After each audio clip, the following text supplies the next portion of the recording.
बिस्मिल्लाहिर्रहमानिर्रहीम। अस्सलाम वालेकुम नाज़रीन। आज जो धमाका खेज़ खबर तो नहीं कहना चाहिए, लेकिन ख़ासी एक भारी भरकम खबर कि सदर मुमलिकत आरिफ अलवी साहब ने फाइनली एक ख़त लिख दिया इलेक्शन कमीशन को।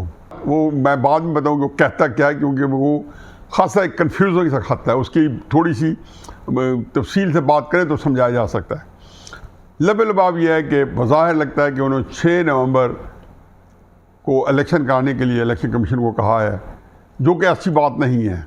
वो बड़े एक गोल मोल तरीके से, और 6 नवंबर उन्होंने कहा जी कि 90 दिन पूरे होते हैं, और आइन की दफ़ा जो 48(5) है, जिसमें सदर मुमलिकत को कहा गया है कि वो इलेक्शन जो है 90 दिन के अंदर कराएं, तो वो उस लिहाज से उन्होंने कहा जी आप अपने इलेक्शन 90 दिन के अंदर कराएं।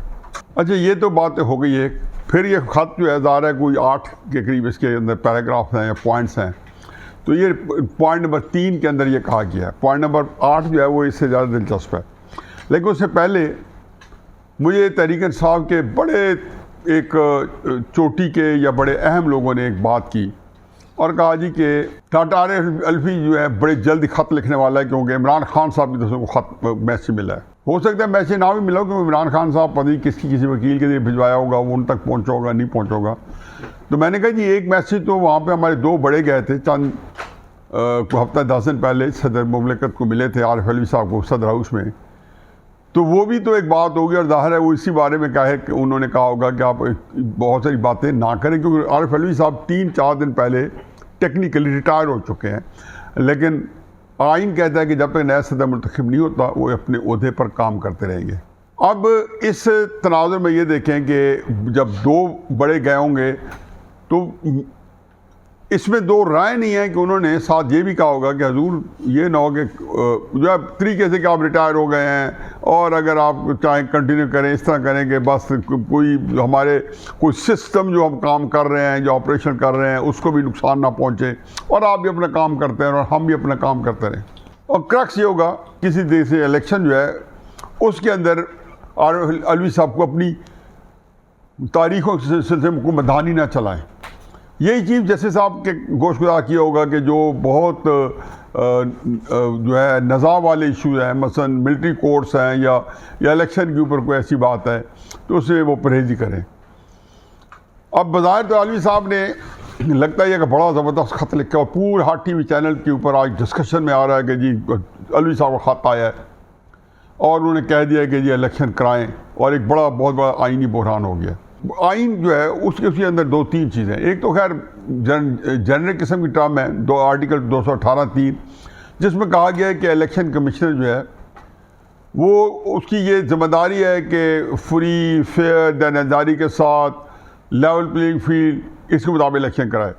अच्छा, इसमें भी बहुत सारी चीज़ें इंटरप्रिटेशन है आइन की करके तो इलेक्शन कमीशन करे या ना करे। लेकिन एक और है जिसमें बड़ी वाज़ेह तरीके से है कि मरदमशुमारी जो है जब वो डिक्लेयर हो जाए, जब उसका रिज़ल्ट सामने आ जाए, तो फिर नई हल्का बंदियाँ कराना मस्ट है आइन की तरफ से।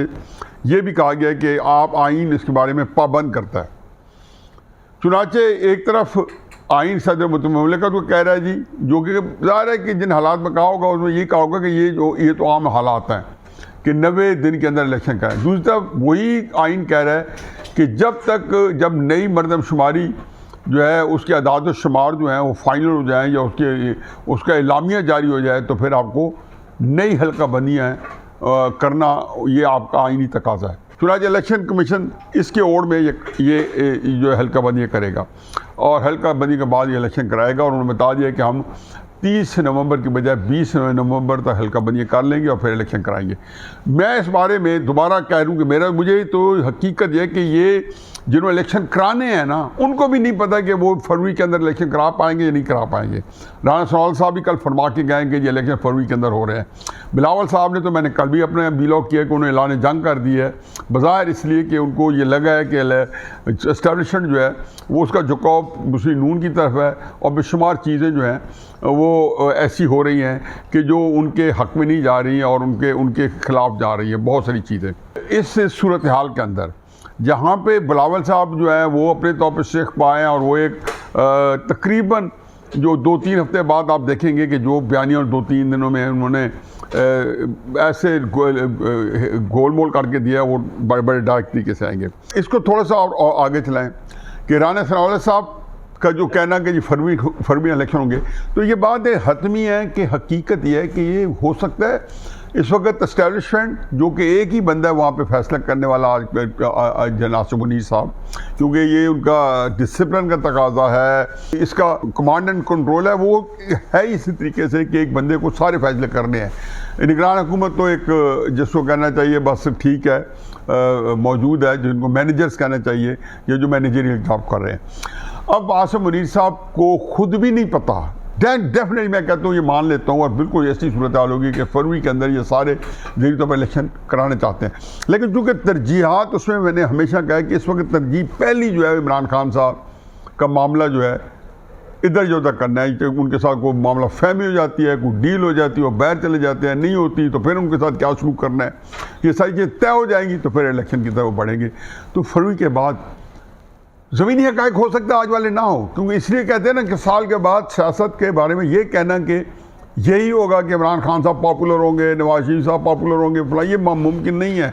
यही दिसंबर 2021 के अंदर लोग मुस्लिम लीग नून की टिकटें लेने के लिए नवाज शरीफ साहब के पास लंदन जा रहे थे, आज जो है उनको बड़ी परेशानी है और इमरान खान साहब का तूती बोल रहे हैं। तो इसलिए कोई अभी साल 1.5 साल के अंदर देखा कि सियासत तब्दील हो गई है। तो फरवरी के अंदर जब ज़मीनी हक़ाइक़ का तब्दील हुए तो हालात का जबर जो है वो कुछ हो सकता है कि इलेक्शन तो छोड़े कुछ और ही नया स्यापा ना हो। तो इसलिए मुझे तो यूँ लगता है, और मैं इस बारे में बार बार कहता हूँ कि अब शायद इलेक्शन ये कभी भी ना करा सके, क्योंकि एक दफ़ा जब आपके पास इस किस्म के हालात में जहाँ खब्बे सज्जे चीज़ें हो रही हों, लेफ़्ट राइट चीज़ें इस तरह की हो रही हों, वहाँ पे और बेशुमार वाक़यात से वाक़यात जन्म ले रहे हों, बुरान से बुरान जन्म ले रहे हो, तो पता नहीं उस वक्त तक आप किस कैफियत में होंगे। लेकिन अब जो सदर-ए-मोहतरम ख़त है जिसको हम वाइंड अप करें, जो हमारा आज का मौजू है, उनका आखिरी जो पैराग्राफ है वो बड़ा कमाल का है। उसने कहा जी इलेक्शन कमीशन को चाहिए कि सूबाई हुकूमतों को भी कंसल्ट कर ले और पॉलिटिकल पार्टीज़ को भी कंसल्ट कर ले, और उसके बाद चूँकि ये मैटर सब जुडिस है तो अदालत से भी रहनुमाई ली जा सकती है। यानी कि उन्होंने जो ऊपर कह रहे 6 नवंबर का, नीचे जाके पैराग्राफ नंबर 8 जो है, ये भी आप ख़त देख लेंगे, पैराग्राफ नंबर 8 भी आपके सामने होगा और पैराग्राफ नंबर 3 भी सामने होगा। 3 के अंदर वो 6 नवंबर मांग रहे हैं तारीख, ये कह रहे हैं कि तब से मांग नहीं रहे, वो कह रहे हैं ये ड्यू हो गई है, बड़े एक जनरल किस्म की बात। तो एज यूजुअल जैसा उनसे तवक्को थी कि वो विकेट के दोनों तरफ खेल गए हैं। उन्होंने एक बात कह भी दी है और उसके अंदर कोई जान नहीं है, ना इलेक्शन कमीशन को उसके लिए कुछ सीरियस जवाब देने की ज़रूरत है, क्योंकि 8वें पैराग्राफ में कह दिया है कि आप ये काम करें।